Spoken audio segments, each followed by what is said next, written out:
hadirin dipersilakan duduk. Salam sejahtera yang daripada Tuhan untuk kita semua yang ada di klaster pusat, klaster 1, 2, 3, 4, dan 5. Kita akan mempersiapkan hati dan pikiran kita untuk mendengarkan firman Tuhan. Mari kita bersatu dalam doa. Allah Bapa, dalam Yesus Kristus, kami bersyukur kepadamu karena besar kasih setiamu atas hidup kami. Pada hari ini kami bisa berkonferensi tahunan. Biarlah kiranya damai sejahtera-Mu dari awal sampai akhir hadir pada kami. Secara khusus ketika firman-Mu akan diberitakan. Biarlah kiranya Roh Tuhan mengurapi hamba-Mu dan kami semua untuk bisa menyampaikan dan bisa mendengar di dalam rancangan dan kehendak Tuhan. Berfirmanlah Tuhan kepada kami. Kami sudah siap sedia mendengarkannya. Dalam nama Yesus Kristus kami berdoa. Amin. Mari kita buka Alkitab kita dari Yohanes pasal 17 ayat 21-22 akan saya bacakan untuk kita. Demikian firman Tuhan. Supaya mereka semua menjadi satu, sama seperti Engkau ya Bapa di dalam aku dan aku di dalam Engkau, agar mereka juga di dalam kita, supaya dunia percaya bahwa Engkaulah yang telah mengutus aku, dan aku telah memberikan kepada mereka kemuliaan yang Engkau berikan kepadaku, supaya mereka menjadi satu, sama seperti kita adalah satu. Demikian pembacaan firman Tuhan. Tema yang mau kita renungkan melalui firman Tuhan ini adalah bersatu membangun tubuh Kristus untuk melayani bangsa. Ibu Bapak dan saudara-saudari yang dikasihi Tuhan, semua peserta konferensi yang ada di klaster juga pada saat ini, kita merenungkan kembali firman ini dengan konteks kebangsaan kita, di mana secara nasional bahwa bangsa kita ini adalah ruang publik kita. Ruang publik di mana kita berekspresi, di mana kita berpikir, di mana kita berkata-kata, di mana kita bertindak, berbuat, dan bagaimana kebiasaan hidup kita. Sedangkan ruang privat kita adalah gereja kita, persekutuan kita. Di dua sisi ruang ini, kita harus bisa mewujudkan apa yang dikehendaki Tuhan. Sebagai orang Metodis secara khusus, bagaimana kita di tengah-tengah gereja Metodis di ruang privat ini bisa mengelola kehidupan kita sebagai pengikut Kristus yang baik, menghadirkan kesatuan, mewujudkan damai sejahtera, dan melaksanakan apa yang dikehendaki oleh Tuhan. Dan dari ruang privat itu kita akan berjalan menuju ruang publik, di mana kita juga akan bersaksi tentang iman yang kita miliki, tentang kasih Tuhan yang sudah sampai kepada kita, kepada dunia ini. Kesatuan yang didoakan oleh Yesus bukanlah hanya kesatuan organisasi. Ini juga harus saya ulangi lagi bahwa gereja juga terdiri dari dua sisi, ada dua gereja, yaitu gereja yang kelihatan dan gereja yang tidak kelihatan. Di dalam gereja yang kelihatan kita sama di hadapan Tuhan. Dalam gereja yang kelihatan ada berbagai variasi. Di zaman sekarang ini, di zaman era industri 4.0 tentu sudah sangat jauh berbeda dibanding dengan gereja mula-mula. Dibandingkan ketika Tuhan Yesus lagi ada di dunia ini mengajar murid-muridnya, sudah satu perjalanan yang sangat jauh. Kita berada di dalam organisasi, tetapi di dalam organisasi ini pun kita harus ada di dalam Kristus. Di dalam kasih Kristus yang sudah menebus kita dari dunia lama kita ke dalam dunia baru, dari hidup kita di dalam gelap kepada terang, dari hidup kita yang suka di dalam kegelapan dan dosa-dosa menjadi orang yang meninggalkan dosa-dosa dan menyukai akan rancangan dan kehendak Tuhan. Di dalam Kristus kita mengenal kasih Allah Bapa yang begitu besar. Dan kasih ini tidak ada yang bisa mengimbanginya dibandingkan dengan semua tokoh-tokoh yang ada di dunia ini sejauh yang saya ketahui. Tidak ada tokoh sebesar Yesus Kristus yang mengasihi manusia dan segenap ciptaannya, yang harus mengalami kematian dan bangkit kembali.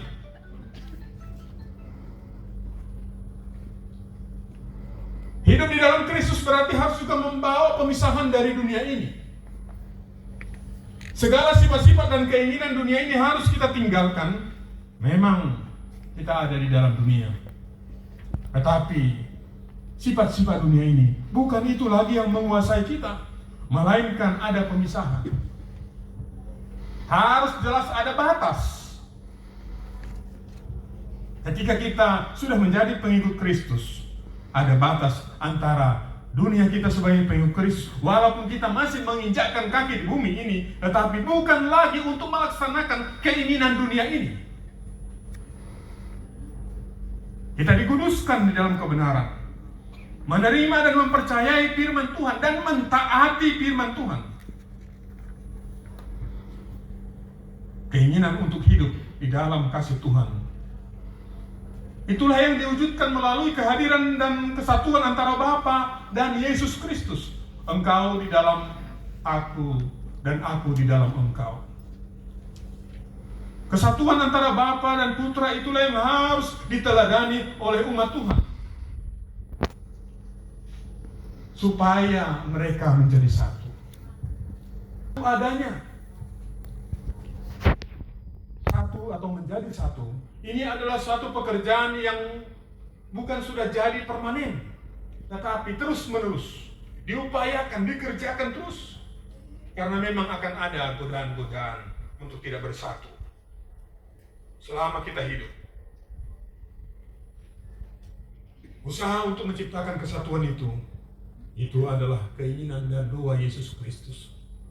Satu doa yang sangat mendalam, doa sapaannya yang disampaikan, yang akan berguna bagi umatnya pada masa dia hidup, pada masa kini maupun pada masa yang akan datang. Karena dia tahu, bukan hanya yang ada pada masa kini saja yang perlu didoakan, sampai kepada kita di zaman ini juga doa itu sampai. Bagi kita juga di zaman ini, doa itu juga bermanfaat, bahkan sampai nanti ke akhir zaman. Kesatuan adalah kerinduan dan harapan yang didoakan. Bapak, Ibu, dan saudara-saudaraku, semua kita konsisten yang diberkati Tuhan, usaha untuk mewujudkan kesatuan ini, kita harus mengikuti teladan daripada Yesus Kristus. Kerelaan dia untuk keluar, memberi, berkorban, menyelamatkan orang lain. Itulah salah satu resep untuk mempersatukan, bukan hanya mempertahankan ide sendiri, bukan hanya mempertahankan keinginan sendiri, atau perasaan sendiri, atau kebenaran sendiri, tetapi mari kita bersama-sama masuk ke dalam kebenaran Tuhan, masuk ke dalam keinginan Tuhan. Dalam berkonferensi kita juga harus demikian. Sekalipun ada pendapat-pendapat yang berbeda, pikiran-pikiran yang berbeda, mari kita sama-sama taruh itu di dalam Yesus Kristus. Apabila Yesus Kristus tinggal di hatimu dan di hatiku, maka keinginan Yesus akan sama-sama kita laksanakan. Yesus Kristus adalah teladan kita. Menjadi satu kita bersama-sama dengan Dia, seperti kesatuan satu pohon. Mulai dari akar, batang, dahan, ranting, sampai kepada buah. Kesatuan itu menjadi sangat penting bagi kita di tengah-tengah zaman ini, Bapak, Ibu, dan saudara-saudaraku. Karena ada hal-hal yang mencoba untuk memecah belah terus-menerus. Tetapi apabila ini menjadi komitmen kita, kesadaran kita, kemauan kita, dan keinginan kita, ini akan bisa kita laksanakan. Karena kita di dalam Tuhan tidak lagi dibeda-bedakan.